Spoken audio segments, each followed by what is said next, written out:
From the records. Hey everybody, welcome to Crossover Cinema Podcast. I'm with Kaya. Oh, he got it right this time. I got it right this time. I got it right and I pressed the button. So he pressed the button so you know it's actually recording. Welcome to our first podcast. My name is Karlo. And my name is Kaya. And we are together to create a great podcast. So what's our podcast? Go for it. Well, overall, the Crossover Cinema Podcast is really just about unique hot takes on the latest films releasing, the games releasing, TV, and general media overall. We like to think we're pretty media literate people. So generally speaking, we just wanted to bring these ideas and these takes to you and get you guys' feedback and opinions on it and really just engage you guys in the world of media and pop culture. I love it. And for those who are like not sure about my accent, maybe you're like, who's that fucking guy? Well, I'm a Quebecer from Montreal. Don't worry, y'all. It's just the Keb in him. It's the Keb in us. It's the Keb in us, exactly. Because we're both from Montreal. So just so you know, I will always have that little accent. So if you don't like it, well, please change the podcast because it's always gonna be there. So it's Kaya, gonna be there. Let's start it with like something that. The first episode, we wanted to talk about like a move that we're waiting for a long time. Yeah, something that's a generally speaking hot topic always in life. Politics. Yeah. And, well, Politics in Civil War by Alex Garland. This film is I'd say a interesting idea and an interesting high concept idea of what the U.S. could devolve into if you were to have a real civil war. Modern Civil War in particular. And I feel like this movie, while visually stunning, while well acted, needle drops galore, it didn't really have a lot to say. It didn't really have too much to say. The expectations were so high, bro. Extremely. Like Alex Garland has delivered before. Yeah, and he doesn't have like a lot of films. Like, yes, he has films, but it's not like it's his writing. No, his writing. He's known for. Listen, The Beach is a well regarded novel. The book, the film. 28 Days Later. Like, come on, you know what I mean? No, but that's why 28 Days Later, because of that Ex film, Machina I was for me, like, man. Ex Machina. Okay, I want to see shit. Alicia Vikander. She killed that. But seriously, the war, every war scene was great. Like, I loved it. Like, I loved like how it would have.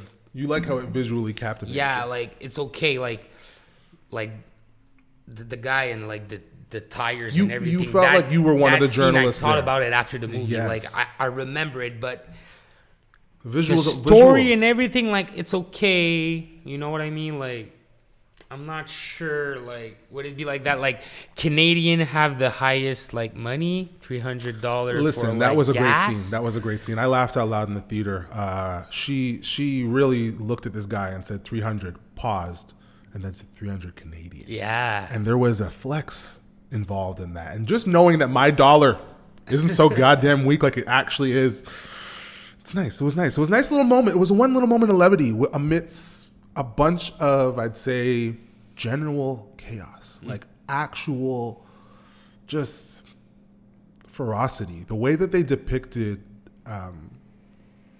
just the anger and the aggressiveness of a belligerent military force, doesn't matter what side it is, was accurate. It was well done, especially within the confines of American culture. Seeing, the visual of, Christmas in July while you've got bodies everywhere. It hits in that sort of way. Again, the visuals, but visuals only go so far. Yeah. No. What are you at the end of the day trying to say with your piece?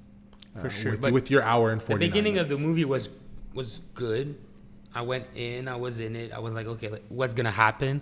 But more it continued. More I was like, okay, the story with that little girl.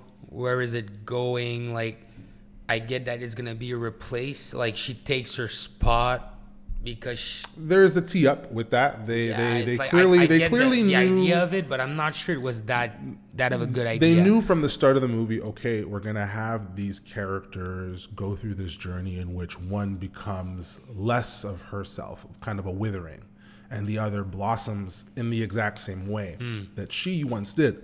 But the way it's captured, the parallels that are done, just to me did a disservice to Kirsten Dunst's character. Lee Lee's character is meant to kind of be this wise old kind of like owl, kind of always kind of scowling, but always knowing that there's something around the corner that they're going to have to face. And I feel like there wasn't this clear setup for her, not her death, but her crumbling in a mental state. It felt like it was a situation of, well, I'm writing a woman and women go through stuff, so let me just have her go through this crazy PTSD moment in the middle of a warfare in which she's never done before.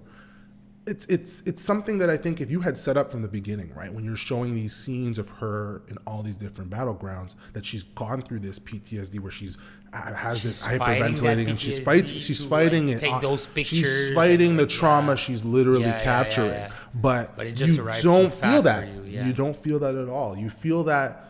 But at the end, is it like this? Maybe like when you're in war, because I never lived it, but he doesn't know either. No, you're taking accounts. At the end of the day, he's doing research. He's taking accounts. He's making a film based on factual information that is a fictitious situation. But there is a responsibility in depicting that fictitious situation that I don't think was fully undertaken here. Like I think there was like a juvenile kind of like, yeah, this is fucking cool, isn't it? This is kind of fucking intense, isn't it? And it's like, yes, but that needs to go further for me with this. Like, especially if your vibe is really art house, and A24 is known for that. When you see that logo in a trailer or whatever, you're like, yeah, I'm getting that good. And here there was some good, but I think it wasn't fully what it needed to be at this time right now. I think it didn't serve the purpose that everybody thought it was. And I don't think the trailers are false advertising, because all those scenes are in the movie and they're all handled with that intensity and that ferocity again. But it was vapid. It was vain at the end of the day. And I feel like Kirsten Dunst's character really was done dirty at the end of it. Although I will say, Ron Swanson as president, I can watch that. I can watch that for 2 hours. That's the question. Nick Offerman. That's the question I start the movie with: is where is the mustache of Ron Swanson? You needed that. Is it like you needed that? It's like if something was missing. No, you needed that. But I had that thing. Like for me, it's Mary Jane. For me, it's you needed that crossover, where you brother. See it the first time. That's what you wanted. You wanted the crossover of properties. You wanted Parks and Rec. You wanted Parks and Rec to link up with Civil War. Let's go back with Civil War. Yes. Like how it is. It's really a good movie. It got really good rating on Rotten Tomato. Got like Rotten Tomatoes is nice. I don't love it as a dictation of. But it was like a 70% for like average. But here's the thing: I don't love Rotten Tomatoes as a dictation of any sort of score, a generalization. However, there is always a contingent of people that go on these forums, that use these forums accurately and actually give their feedback on what they're watching and their criticisms and their love for it too. So for me, I see where that audience score went to a 70. I see why. There's some parts of this that feel film school, in the sense of like, you got a person who can capture an image well. You had some good lines coming off, some one-liners, some really solid actors, and you said, let me just put this all together, even if the whole of the package doesn't really add up and the sum of its parts doesn't fully mesh. It's just, for me, I needed that extra bit from Kirsten Dunst's narrative, her whole arc. I needed more from it. And I think the visuals is what carry this movie. The needle drops are what carry this movie. The shock and awe at times is what carries this movie. But once you leave that theater, you won't feel as affected as you wanted to. You wanted to feel that way, and it wasn't there. Still solid though. Alex Garland, keep working though. Don't quit yet. Don't quit yet. You said it was his last one. Right? You're a shithead. We get it. We know. You feel all that stuff. You're like, everybody doesn't like my movies. Listen. It's okay, bro. It's okay. Some of us appreciate it. We enjoy it. We like your work. You have your issues.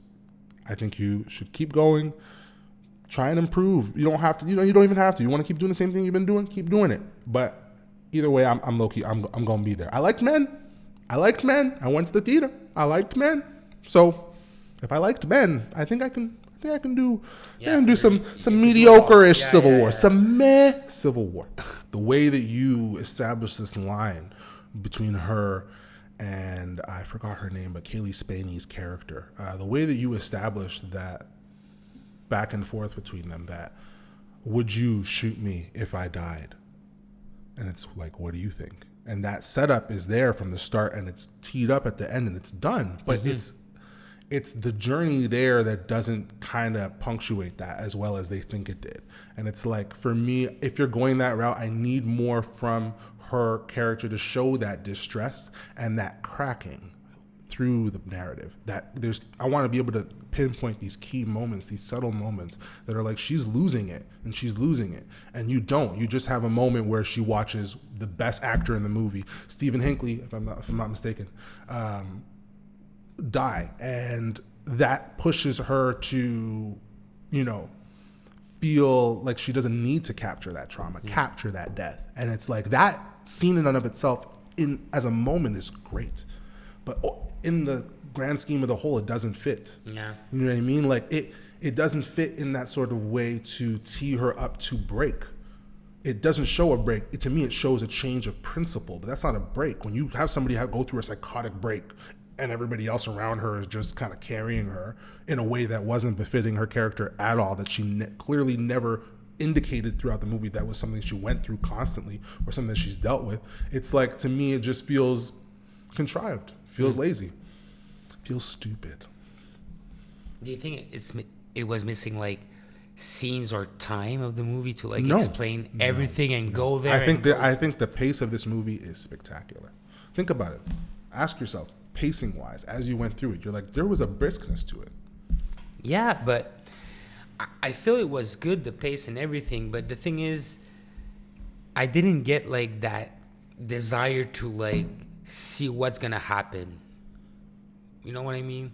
Like, I was watching and I was like, okay, That drive to keep like, going with the when is it picture. gonna hit? What's gonna happen to them? Yeah, like, is it gonna be like, okay, Is it gonna at turn the into end this, when you get like that she dies now, That it starts, resolution. like, yeah, like, it's if the movie started like there for me. I think he had good ideas in terms of scenes, but I don't think he had a clear string that was gonna Maybe attach it's a all of one, like it's a Civil War, like it. No. it's gonna be a couple of them, but it's not his style. No, but, that's not his style, and I don't think that was and I the get intent. how it's finished. That wasn't the There's intent. no place for a two, but There's no place for it too, and if anything, all you would be doing is retreading old ground. It wouldn't work. A rebuild movie isn't going to interest people as much as the movie that shows the fucked upness. It's just the truth. But if you were to, I'd say, take this narrative, find a way to extrapolate on it in a different property, I think you could. I think that another movie that takes up this Civil War concept or another show can give the breadth of time that is needed. And I think you still should have the perspective of a journalist. I think journalist's perspective is extremely important, but I need more. I just need more. I need more of that. Wow, I needed to see this. I need more of that phrase, that energy, that mentality. When I leave the theater, I want to be messaging people like, you need to get on this yeah. movie. But do you think it's like too high now, the standards? Like, we Wrong. all like want this for all the Wrong. movies. I'm sorry. Nope. I think people use that every time to kind of like, oh, you guys have too much expectations. No.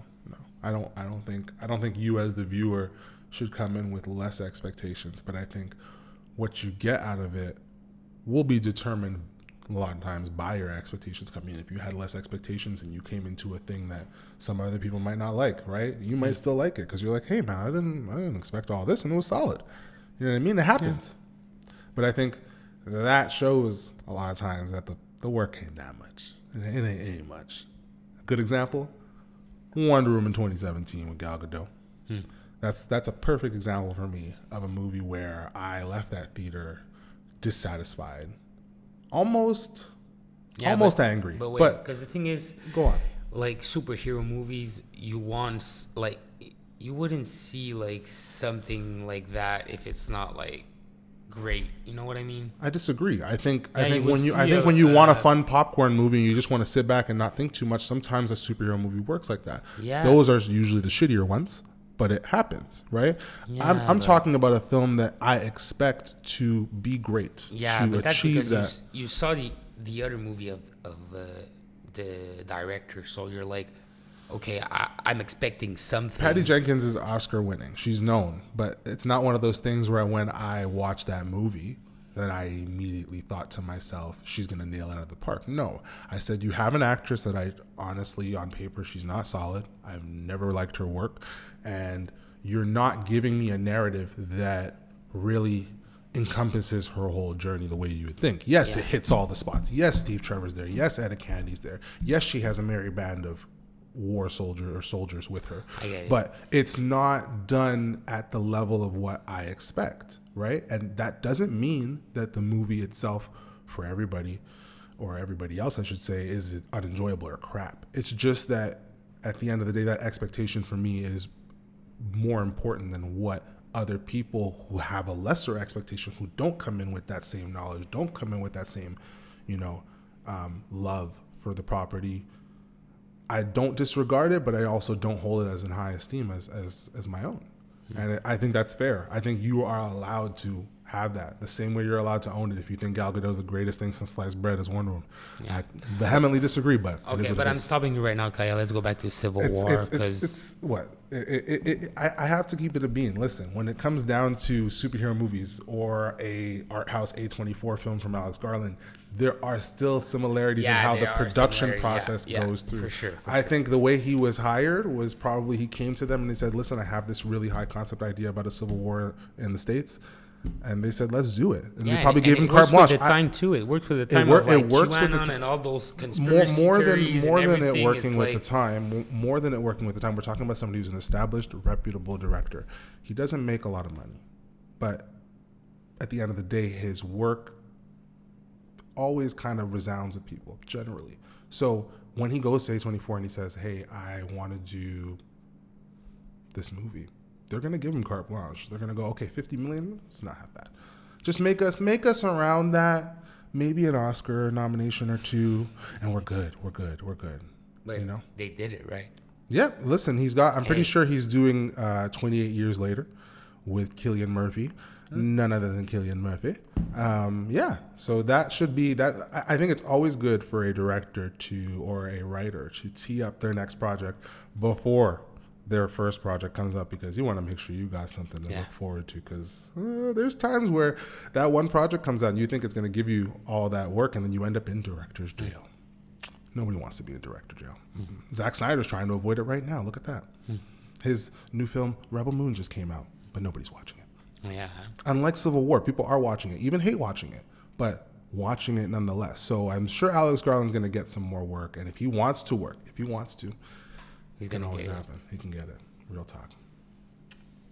I get it. Would you change something about like the color and like the imagery of the movie? No, one bit. No, the cinematography was chef's kiss. Yeah, as I'd put it. Absolutely. Like I got to find out who that DP was, but when I do, wow, you did a great job. That cinematographer really came in and said, "I'm gonna make sure this thing feels textured, but like smooth, but then also gritty." It felt like very fade. But no, it felt like a granola bar I dipped get in that peanut there's butter that realistic thing, but there's like and drizzled with chocolate. It's enjoyable, but there's still that chewiness. That you know. I felt the little chunkiness in it.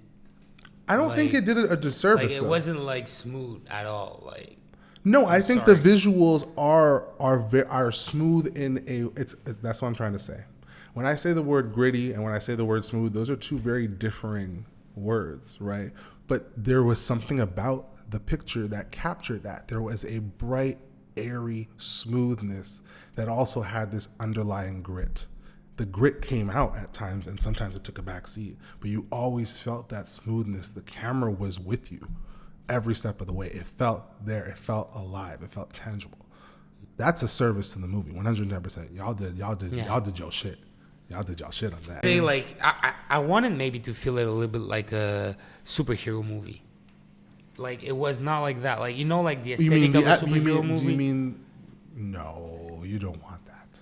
You're thinking. Are you thinking? It depends on what you mean. Are you talking Exactly. about? You're talking about a Marvel movie aesthetic, or are you talking about a DC? I'm trying to be artsy fartsy movie aesthetic. A DC more like Batman kind of It way. was there. That was there. That was captured. I have to vehemently disagree. I'm sorry. That was there. That was, if anything, that was the strongest point outside of the acting.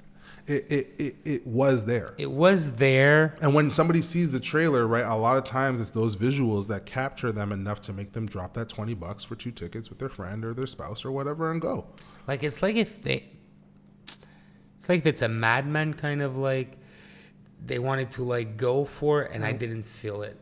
Like the cinematography. You can't talk to me about them going for Mad Men when I love Mad Men, and I'm gonna say that's great. That's a great vibe. I didn't get that fully, but No, if but that's it's like if it was a fake Mad Men kind of vibe. That's what I felt. no, Like it was like a no. Go back and watch Mad Men. That shit is textured as. no, it's texturous, but it's not about that. More This about like the visual of this it. was texture, but not to the level of Mad Men. I'd say there was a smoothness, a gloss over it that Mad Men didn't have. Mad Men was very It's the glossy. extreme. It's the extreme. Mad Men would do of it gloss that I'm in a talking scene or about. two. Like it's The like extreme, okay. Yeah, the polar The of polar it, like, opposite. Yeah, not the opposite, but like it's in the way though. It's like in the same direction. I don't see it. I see what you'd want. I don't see it within the framework of this movie, though. I think this movie, on a visual level, achieved what it needed to capture the vibe it was going for. However, the narrative for me is where it doesn't hold up to the same snuff. But the visuals is not something I could criticize. Because the visual if anything, was really good with the war stuff, but there was best like cinematography missing nomination at the Oscars, please. Yeah, exactly. It's 110%. like a nomination on the Oscar. So, but but I then wanted like more like a 28-day kind of stuff, like something that was you more want, like the, you wanted the side more. of like do you understand what I'm saying? Yes, you wanted it to be grittier in a way we are already used to with art house. I feel like this wasn't what we're used to within the vibe of this movie. Like this other movie was too far. I wanted like something that I know that I would like, and I didn't hate it, but I wouldn't pay for that. That's where is my point. I would have waited to see it for free on Netflix or something. I don't. But I don't fuck with that. I wouldn't know wait because you if I really love like to go to the cinema. If I really like but it, I'm gonna go. I'm gonna shell out the Yeah, but I cash. don't I'm want to gonna lose enjoy my it. money when I go to the cinema. Okay, so tell me this, right? How do you lose your money when you really think about it? Even if you didn't like something, how did you lose it? Well, you come away with something, even if it's something you don't like. No, but if you don't like it, you wouldn't pay for it, so you lose your money. And then it informs your choices in the future. It makes you go, okay, now if I'm gonna go and watch a movie, it needs to hit these marks before I'm going to go shell out any sort of cash on it in the theater. Yeah, but sometimes you take a chance, like this movie. And bro, there's nothing this wrong with movie taking with a the chance. poster and everything. Taking a chance is kind of part of just art in general. Yeah, you ever go to a gala and be like, I don't like this one, I don't like that one, but hey, I like that one over there. But I want to be surprised on certain kind of arts, and I was expecting some kind of stuff. I don't know. It's how I felt about it. I was expecting stuff. Okay. Let me give it to you like this, right? If I go to an Egypt exhibit, right, at Musée de Beaux Arts, right? Let me go to this Egypt exhibit and let me pay, I don't know, let me pay $20, whatever, $30, right? Okay. And I'm enjoying myself. I see a couple things. I'm like, yeah, that's lame, But then I see this statue or this nice jewelry, and I'm like, wow, I'm amazed, right? In some respects, I got some money's worth, right? So look at something like, I'll use something that's generally known as a shit movie, Madam Web, right? I don't like that movie.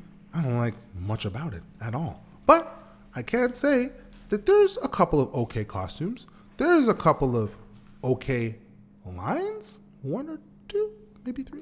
No. But my point is, the movie is shit. I didn't enjoy it. I wouldn't want to pay for it like that. However, I can acknowledge that even if I did, right, I could have left the theater gone, that was pretty lame. But this was okay too, and this was not half bad. But knowing that it's lame then informs my choices after that. I go, okay, if it's a Sony Marvel movie, I don't trust it. And me, I've known I don't trust Sony Marvel movies since I get it, but you Amazing went to see Spider-Man a 2. lot of them, even if you don't trust them, Yes, but because you're that kind of something, public. But let's go back to the Yes. museum. You pay to go see that Egypt exhibition. You're there. I want to see like Cleopatra. I want to see like the Sphinx, or I don't know. If there's not those things, I don't want to see it. That's what I was waiting about that movie. he I wanted needs to see Ramatut. I wanted to see like Alak Sulamun. I wanted to see like you go. Imhotep. I wanted to see them all, bro. He was feeling it. He needs to see the entire pantheon of Greek gods. No, and but royalty. at least I wanted to have like that little. I don't know. That's my opinion, but I'm allowed to have it. I didn't hate it. Hey, I put it higher than you. It's not a bad movie. It's just not what I expected. I wanted like Okay, something so then else. if you were to rank it, if you were to go and put it in a nice little bow, I would seriously at least put it 8. that's a nice number. Yeah, for me, eight is a great number. with other movies that I saw that had higher numbers, like for me it was really shitty. This one, I could put it 8, but I wouldn't watch it 2 times. But I could put it like an 8. And for all the work and everything, all the scenes. I'd say this is a 7.5. we're That's my close. best way to We're put it. close. We're close. There's a 5-point differential, but Yeah. that 5 points is still 5 points. Yeah. I don't think it's an A minus. I think it's a B plus. It's a B plus. It's a B plus. And just to know, I'm in line with Cinema Score generally. It's a B minus over there, so they're a little more harsh. But when you really think about it, it not having something to say gives it that lowering of points. That chop, one of the people had to be like chop. It's not it. And you got some 10s over here, you got some 9s, but somebody had to say chop and bring that 10, 9 down to a 7. Because it's just not. No, it's an 8 because of everything he did in the past 2. Like his general 8. His previous work gives him some cachet. Yeah. 110%. You're allowed a bit of a dud. But I expect better. So next time, Alex, if there is a next time, please step your game up and bring Kirsten back. But don't do her how you did her. Don't Bring do back her how you did her. zombies. That's for me. Bring just back. You're already zombies. getting what you want. So, I know. So but you're out of the way. I'm asking for something that hasn't been actualized. I know, okay? but I am manifesting. He doesn't realize that, but it's okay. It's okay. you wanted to talk about like the AI posters that they did or something? Listen, man. I need a moment. What 'Cause is all those it's things? just so laughable. It's so. But is it for promotion? Listen, any posters for promotion, right? It's marketing, but So it's just I would imagine it was a marketing team, right? Within Yeah. A24, they see the concept. They're like, well, we don't have the money, right, quote unquote, to hire these actual artists. Let's just use a AI generator like I don't know, not ChatGPT, but whatever AIs they're using, because I don't be using that shit like that. So I don't really know. I'm not gonna lie, but what they decided to do was use an AI generator to create these posters that emulated the styling of what the visuals were of the film, but ultimately have nothing to do with the actual film. You've got these swans in little pool tubies. Doesn't make any sense with soldiers behind them. It just feels weird. It feels like this idea of what a AI would think when it's given a weird prompt about American Civil War and soldiers in the water in Florida and these kind of energy and this kind of look and this kind of vibe and a vibrance. But it's not them who did them with the AI. It's more like people who did it with the AI, and after like they used No, it was promote. A24 itself. Okay, And that's the it's thing. really It's them like, who did, let's do this. I'm let's sure put it Alex out. Garland's looking at it like, why the fuck is that even there? Why is that a thing? It's clear that it's a marketing team situation, but it's a matter of like, why do that? Why, when your movie's got this good press going on, when it's got a lot of good reviews, when it's got a lot of people just going to the theater off of word of mouth to go see it, you ruin that kind of that taste with these AI posters. You want to use AI prompts to give you an idea for what you should do as an artist, that is fine. But as an artist yourself, you're supposed to hire these people to give them the jobs to actually be able to facilitate the marketing that you desire. You know what I mean? For that podcast, I played with AI at the beginning.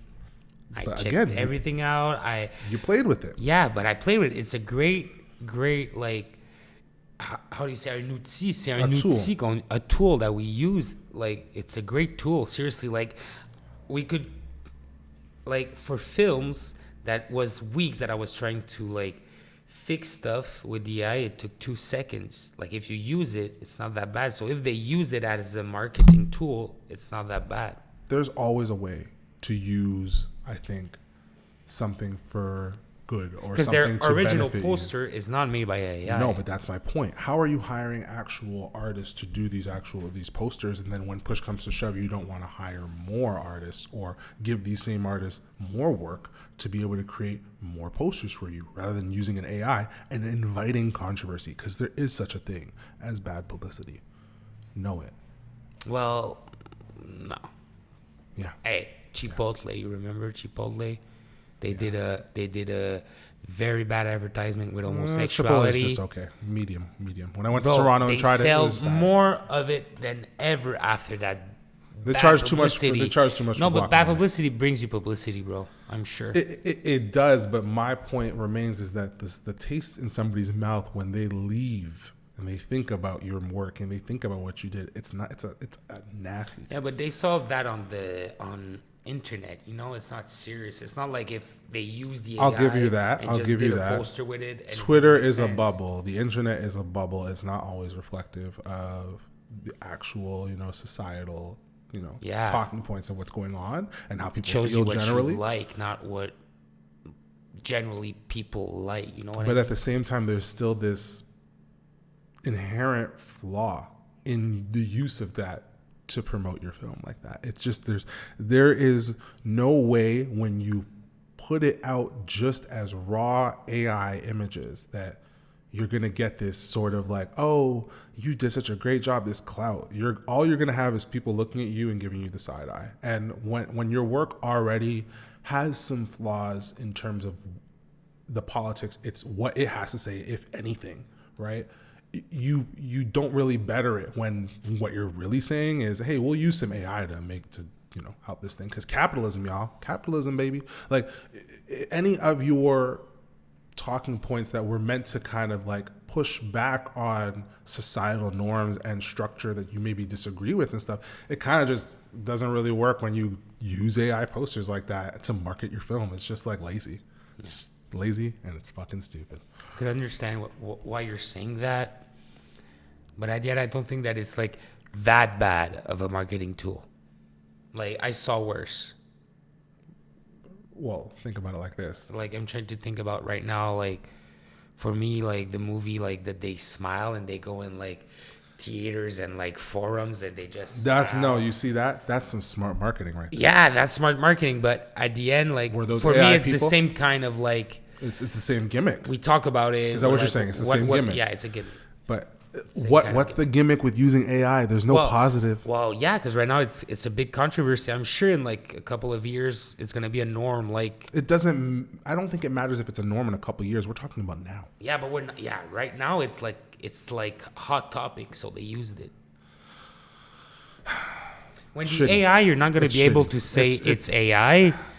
When you're not going to be able to distinguish, I think you're not going to say it's AI. You don't care. But right now, we could distinguish it. So it's. I'm going to disagree. We'll always have a way to distinguish. We'll always have those eagle-eyed fucking people who know what is up, who know what they're using and what little tool is getting them that specific broken ass finger and that cracked up poster in the background of the fucking AI. Yeah, but it's going to be by purpose. It's not going to be like a 6 finger by accident. It's lazy. Yeah, and you know it. But yeah. I'm down. I understand what you mean. It's an easy way to do it, but I expect better. I expect better from A24. Listen, y'all known for your art house cinema. I expect better. You guys are the proponents of this. I want you to do better. Do better. Strike one. Okay, so I think that's what it is about, like, Civil War. I think we did. Yeah, that's the wrap up. That's the wrap up. There isn't too much more to say because the movie didn't have as much to say as we did about it itself. You know, I'll give you that, Alex Garland. You gave us that fodder. I appreciate it. Some good fodder, some good food, like a little, Shake Shack. Never had it though. Never had it. Want to try it though. I've heard some great things.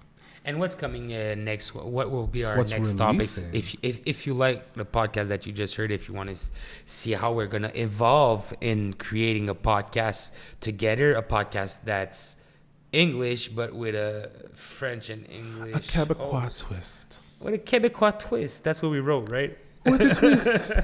With a twist. But seriously, what's the next subjects or topic we're gonna talk about? I think next week is all about the X-Men, because you know what it is. X-Men 97 is the vibe. It is Yeah, the for time sure. right now. It's hitting X-Men's gonna be every week though. every week, but we don't have too many more weeks left. We only got a couple more episodes, unfortunately. I know. Listen, we'll chow down. We We'll need to chow talk down about that for sure. real soon. If not, is it something that's coming soon in theaters that we need to go see? Honestly, I gotta go see my boy Ryan Gosling in The Fall Guy in a couple weeks. So real talk. So for sure And we're there is gonna do Abigail that. out right now. If you want some horror, go for Abigail. Melissa Barrera, we support you. Free Palestine. Real talk. And if we want to see, like, we're gonna talk about House of Dragons. Ah, yes. In the future, definitely when that summer comes and that House of Dragons is ready, I think you know what it is going to be week to week. Oh yeah, for sure. That last season was so fire. So Ladies and gentlemen, this is the first edition of the Crossover Cinema Podcast featuring Karlo and Kaya. We enjoyed our time with you. We hope you enjoyed your time with us. Tune in next time when we talk about X-Men 97. yeah. What's What's the Civil War song? It's one of those needle drops. Yes, it's appropriate. That's appropriate.